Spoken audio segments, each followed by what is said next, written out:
Irmãos e irmãs, domingo passado, hoje e o próximo domingo, temos essa figura bíblica da vinha para falar-nos do reino dos céus e também da aceitação e da rejeição que é feita ao Senhor. Tanto o povo de Deus, o povo hebreu, do Antigo Testamento, tido como vinha, a vinha do Senhor é a casa de Israel, Israel é a vinha do Senhor, como o povo de Deus do Novo Testamento, nós, o novo povo de Deus, a igreja é a casa do Senhor, somos a vinha do Senhor. O que hoje a gente poderia pensar, refletir a partir da palavra? Primeiro, a rejeição que Israel fez a Deus. Deus preparou um povo, Deus preparou uma vinha, plantou uma vinha, tão bonita, eu ia falar tão bonitamente, né? Tão belamente descrita nessa poesia do profeta Isaías. Vou lhes falar da vinha de um amigo meu, mas que não produziu frutos doces, uvas doces, apenas azedas, e por isso foi destruída. Mas Deus, em Jesus contando a parábola, não destruiu a sua vinha. Não destruiu a sua vinha.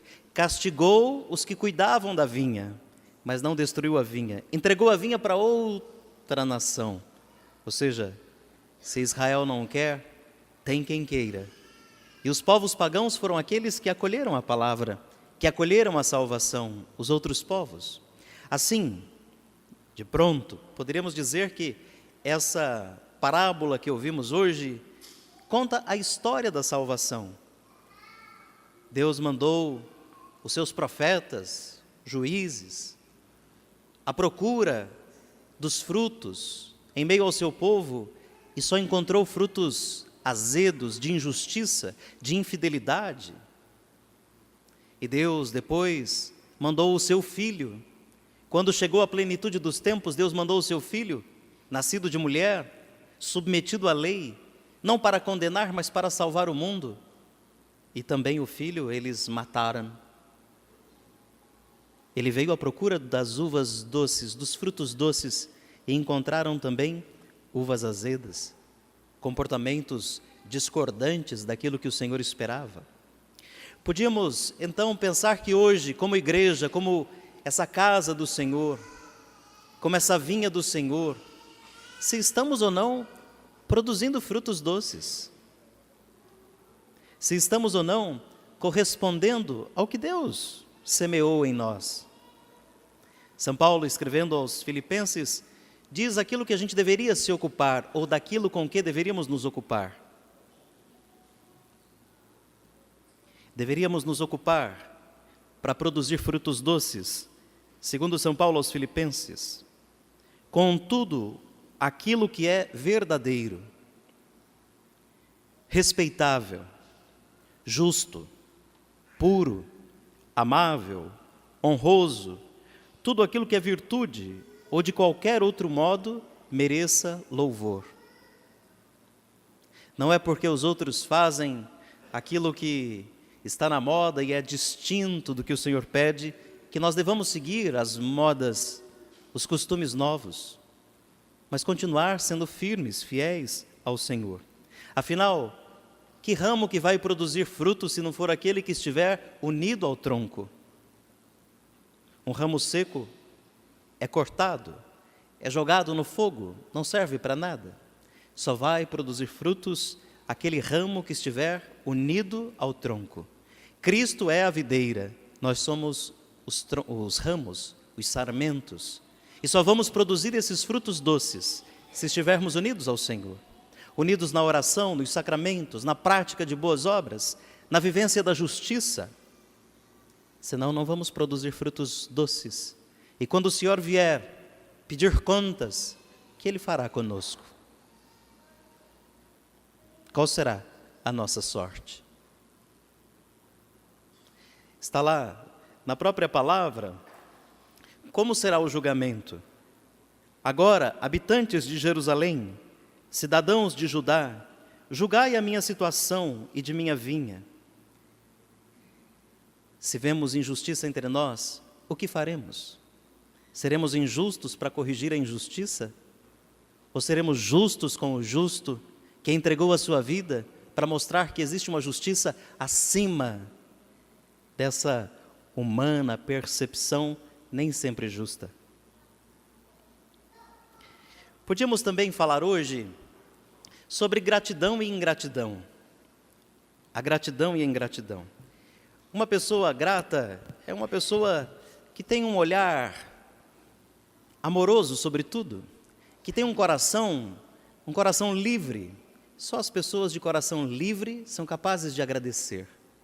Os que não têm coração livre se colocam no centro do mundo e acham que têm direitos, e só direitos, e todo mundo tem obrigação de lhes servir. Os pais têm educado os filhos um pouco para serem esse tipo de gente, né? Infelizmente. São todos reizinhos. Só nascem príncipes. Quando começam a reinar e dominar tudo, os pais ficam loucos. Mas eles que fizeram.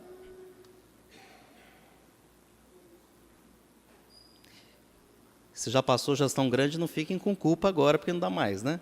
Mas, são tantos os pequenininhos por aqui, cuidado. Quem já era príncipe logo vira rei, e virando rei vai governar a sua casa e a sua vida. E nem sempre é interessante que seja assim. Ter uma atitude de gratidão. Uma pessoa grata é aquela pessoa que está cheia da graça de Deus. A Eucaristia é uma ação de graças, é um agradecimento. Podíamos dizer então que uma pessoa sem a graça é uma pessoa desgraçada? A palavra é feia, mas é isso mesmo. Sem a graça, esvaziada, e por isso mais cheia de si, esvaziada de Deus, cheia de si. Uma pessoa dessa se sente no direito sempre, repito, e por isso vai ser uma pessoa ingrata. Daí, para ser injusta, falta pouco. Lembro-me que algum ano passado, não sei se no ano passado mesmo, mas algum ano passado, comentando esse evangelho, lembrei de uma história meio piada e vou repeti-la. Quando souberam que vinha o filho do dono, aqueles vinhateiros disseram: vem vindo o herdeiro, vamos matá-lo, na intenção que aí a gente fica com a herança. Mal eles sabiam que o filho do herdeiro, o filho do dono veio para fazer todos filhos e herdeiros também. Nós não somos filhos de Deus no Filho Jesus? Somos todos herdeiros.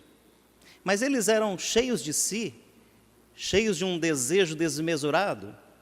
Então, a gente podia imaginar a cena desse caos que eu vou contar. 3, se é que a gente pode chamar de amigos, 3 assaltantes, 3 amigos assaltantes, tinham se dado melhor do que aqueles 16 lá de São Paulo que fizeram aquele túnel, né? Que ia roubar 1 bilhão. Até fizeram uma piada inteligente. Foi o seguinte, né? Que eles, com 4 milhões, construíram tão rapidamente um túnel, né? E se é do governo, demora horrores de tempo e vai tendo acréscimos, é uma questão só de contratar o bandido certo. É inteligente. Mas voltemos à nossa história anterior. A história anterior diz que 3 amigos, ladrões, eles se deram bem no assalto. Então, pensaram de comemorar o fruto do roubo. E combinaram de que alguém ia comprar o uísque para eles. Esse que foi comprar o uísque pensou assim: puxa, mas por que ter que dividir, né? Podia ficar tudo comigo. Não sei por que eu tenho que dividir. Podia ficar comigo tudo. E isso foi crescendo nele, essa ideia. E os outros 2 que ficaram falaram assim: puxa, por que dividir em 3? Se a gente dividir só em 2, daria mais para cada um.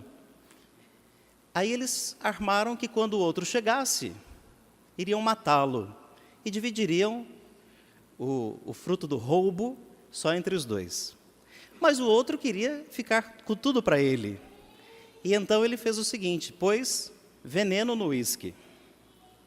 Quando ele chegou e trouxe o uísque, foi assassinado pelos 2. E para comemorar o feito, eles tomaram o uísque.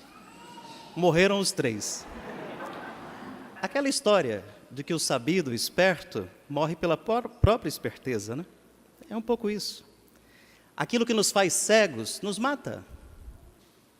Não perceber que Deus nos deu tantos dons, tantos talentos, em algum momento Ele vem buscar o pagamento. Os frutos doces da produção que Ele nos permitiu ter. E a terceira coisa que eu gostaria de falar hoje é... Tudo assunto tenso, né? A terceira coisa que eu gostaria de falar hoje é sobre o dia do nascituro. De 1º a 7, nós vivemos no Brasil a Semana Nacional da Vida. Já faz alguns anos que os bispos instituíram essa semana, a primeira semana do mês de outubro, Semana Nacional da Vida. Geralmente existem datas assim para nos fazer pensar e perceber que alguma coisa não está no lugar.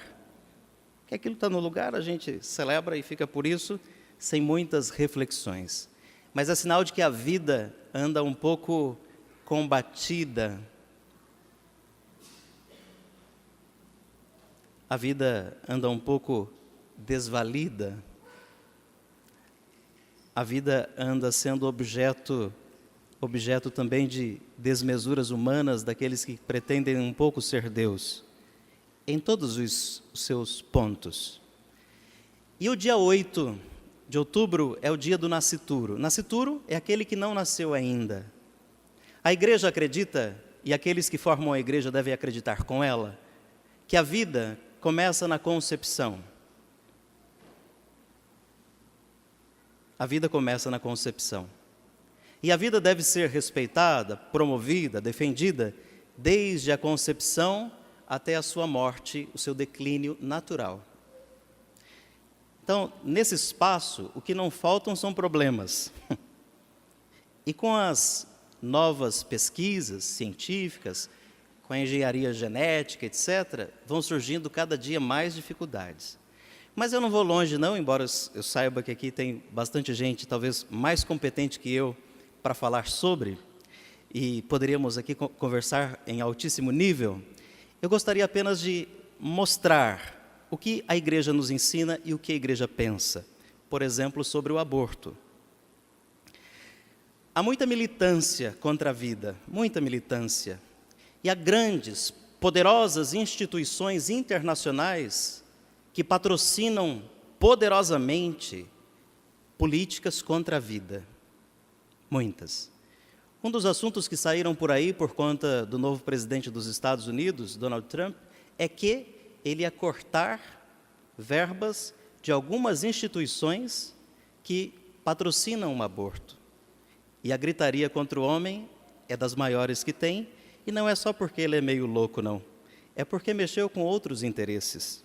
E aqui não tem nenhuma defesa dele, porque eu moro no Brasil, basta falar dos nossos, né?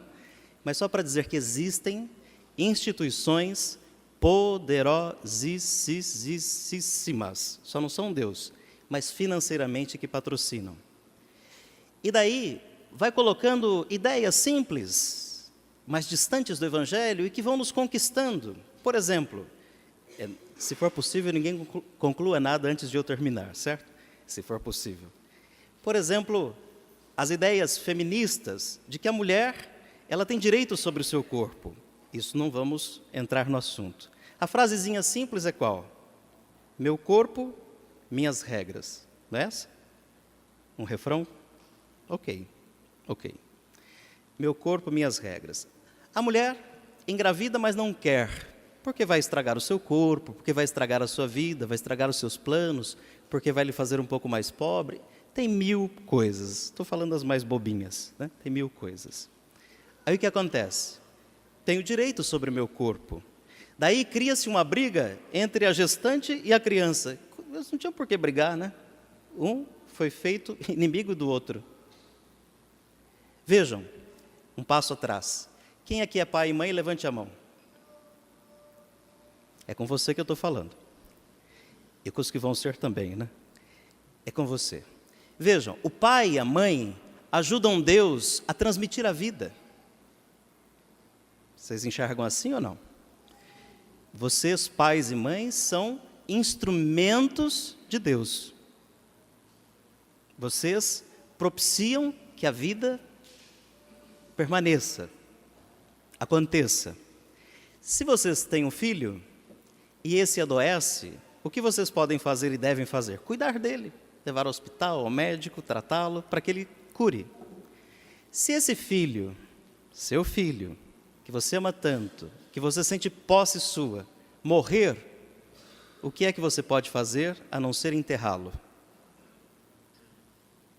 Quando será que vamos nos dar conta de que a vida é um dom e não é uma propriedade nossa? Pais, vocês que são bons, cuidam dos filhos, levam ao médico, tratam, quando eles morrem, podem devolver-lhes a vida? Quem será o autor da vida? O Senhor da vida? Os cientistas?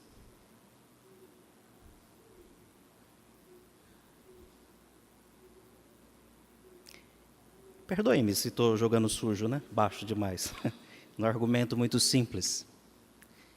Mas ou a gente compreende que a vida começa ali no início, e desde aquele início, de alguma forma está dado o que eu serei, no sentido genético, ou então eu vou acreditar que eu posso decidir sobre a vida de outro. Então, volto ao argumento. Se o corpo é da mulher, e a gente não está brigando com isso, aquele que está dentro dela é outro corpo. Tanto é, vocês que são pais e mães, ou mães que tinham alguém dentro de você, agora ele está fora e talvez maior que você, é outro corpo. Se você tem direito sobre o seu corpo, você tem direito de tirar a vida do outro? Parece que é tão simples o raciocínio, mas estão embotando a nossa visão, estão colocando tantas ideias, e mesmo crendo no Senhor da vida, a gente começa a defender a morte. Viramos todos juízes e sentenciamos a morte. Sugeriria, e escrevi sobre isso hoje no artigo do jornal, uma ideia. Não seria nem que o Estado, nem que a gente dissesse para abortarem. Até porque as más línguas dizem assim, como se o problema fosse da igreja, e não da humanidade. Dizem assim que se os padres, os bispos e o Papa fossem mulher, o aborto já teria sido liberado faz tempo. Quem nunca ouviu, ouviu hoje, né? Existe essa crítica, como se fosse uma questão dos homens da igreja e não de seres humanos, como se mulher nenhuma defendesse as suas crias. Então o que pode acontecer é o seguinte: surge uma gravidez não desejada, embora o sexo dela tenha sido, o sexo antes da gravidez tenha sido desejado e tenha até tido prazer. Porque a criança, uma vida, agora é vista só como um problema. Se a família for rigorosa, esse menino pode trazer a minha morte, meus pais podem me matar, me expulsar de casa. E tudo isso ainda existe. Ou então vai atrapalhar porque eu estou só começando a faculdade, ou então porque tem outros planos. Vocês conhecem mais argumentos que os meus? Não conhecem? Sim. O que poderíamos fazer? Me parece que muito do aborto se evita quando se acolhe a pessoa. Imagina com toda essa cena que descrevi agora, se não aparece um filho de Deus que diz assim: estou com você. Estou com você. Estou com você. Hoje você está olhando para a escuridão, mas depois da noite vem um novo dia. Estou com você. Isso evita tanto, mas tanto, tanto. Porque o que mais falta numa hora de trevas é alguém que acenda uma luz. E por vezes a gente está tão também envolvido nas trevas que a gente não acende luz na vida dos outros. E penso isso porque conheço alguns que fazem essa prática. E penso isso para concluir o seguinte: Madre Teresa, Santa Teresa de Calcutá, ganhou o Prêmio Nobel da Paz. Não preciso aqui discorrer sobre a sua atividade em favor da vida. Mas lá num determinado ponto da ONU, não sei qual sala que era, mas diante de gente muito importante, ela dizia assim: não abortem, não abortem. Me deem que eu cuido. Faltam esses. Faltam esses. Faltam esses. A gente luta para que o Estado crie leis que despenalize ou descriminalize o aborto, mas não crie leis para que dê apoio, suporte àqueles que não teriam condições de criar uma vida, um filho. E qual seria o mais justo para aquele que crê no Senhor, senão esses que dizem, não abortem, me deem que eu cuido? Estamos distantes, bem distantes, mas nós temos um caminho exigente, de cruz. E celebrar hoje esse dia significa, de alguma forma, nos organizarmos para cobrar do Congresso Nacional que crie o Estatuto do Nascituro, que está lá desde 2007. Não vai para frente por quê? Poderosíssimas instituições pró-aborto atravancam, patrocinam as campanhas dos deputados, dos senadores. Já cansaram do assunto, né? Mas deixa eu pôr um dedo a mais aí. Falam que no Brasil são feitos mais de 1 milhão de abortos por ano. Só que se não é legal, como é que chega esse número? Cria-se um número, igual tem um vídeo do ex-presidente Lula, de muito tempo atrás, que num debate, ele falou que no Brasil tinha 20 milhões de moradores de rua. Quer dizer, não devia ter ninguém morando em casa, né? Tudo na rua, 20 milhões. Porque ele dizia assim, a gente fala o número por falar, e vai repetindo. Ninguém se pergunta e vai seguindo. Falava-se de mais de milhares de mulheres que morreriam fruto de abortos clandestinos. Um deputado pediu lá para o governo os números que, dependendo da entrada lá no centro de saúde, no hospital, levasse a informação de que fato foi decorrência de um aborto. No determinado ano, eles que falavam de milhares, assim, 100 mil mulheres, tiveram que engolir que apenas naquele ano tinham morrido 176 unidades, 176 pessoas, não milhares. A máquina contra a vida é poderosa, gente, é poderosa. A máquina da bebida, do fumo, é poderosa, muito poderosa. Muito poderosa. Como é que a gente se posiciona como cristão nesse mundo? Comprando as ideias dos poderosos ou levando com simplicidade, com fragilidade, a proposta de Jesus? No mundo, nós não seremos os fortes. Nós seremos um pequeno resto, mas um resto fiel, que fica com o Senhor na cruz, mas não topa ser daqueles algozes que o colocam na cruz. Quando o Senhor vier e pedir frutos, que frutos nós vamos dar a Ele? Doces ou azedos? De justiça, de injustiça? De vida ou de morte? Termino efetivamente só fazendo um alerta. Não sejam juízes de ninguém pela fala do padre. De mim pode ser, não tem problema.